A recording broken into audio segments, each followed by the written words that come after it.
Sole Ganga Kira Labaka La ilaha illallah Sole Ge Mahamaduka La ilaha illallah Ami Barikata Fama Alaye La ilaha illallah Masa Alamiyo Songo Chamamina de La ilaha illallah Amo Barikata Fama Alaye La ilaha illallah Masa Alaye Geta Veubeda La ilaha illallah Aye Hadamade Puzaya Bede La ilaha illallah Masa Alaye Hadamade La ilaha illallah Katila Kange Mando Yumanye La ilaha illallah Katila Kange Silameye La ilaha illallah Katila Kazon Kalandinya Vanana La ilaha illallah Sebo Cheja Denge Kalandinya La ilaha illallah Sebo Sidi Mamega Kalandinya La ilaha illallah Sebo Hamalage Kalandinya La ilaha illallah Kuye Muhammediga Kalandinya Vanana La ilaha illallah Ke mere Kalandinya La ilaha illallah Asemele me samase sabaga La ilaha illallah Joseph Alaye Yafadeli La ilaha illallah Yafadeli andaba alave La ilaha illallah Alele mege kalade La ilaha illallah Nivene dungera sila me yumanye La ilaha illallah Nivene dune yafanyinike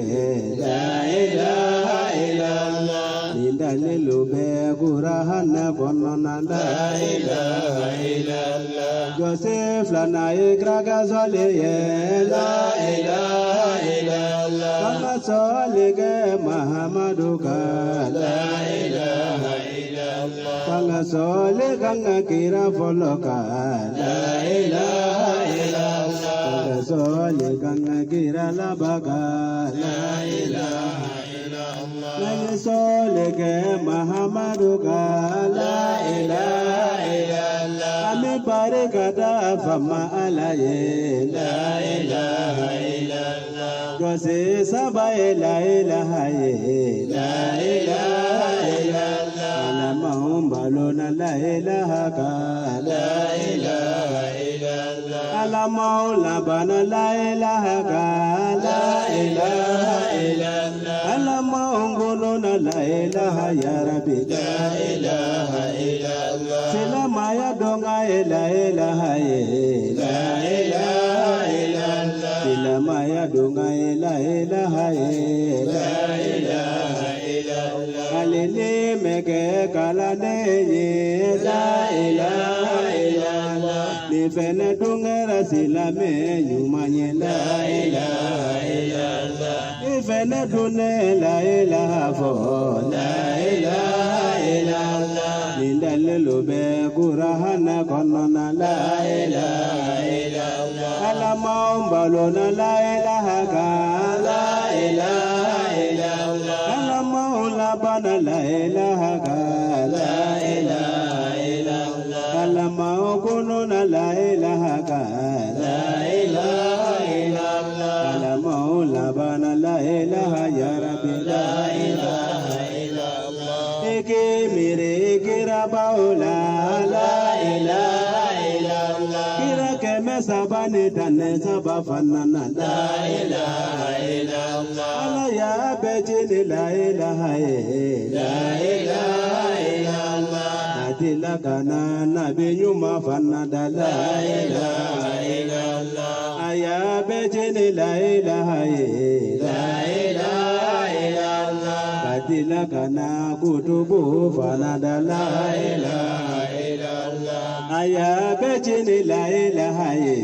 La ilaha illallah Alamaumbalona La ilaha La ilaha illallah Eke mere tijane La ilaha illallah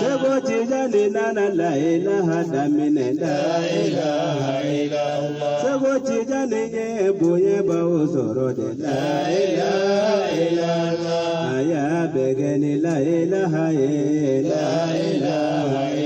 Oda sora Allah abada be mali emara sada anebe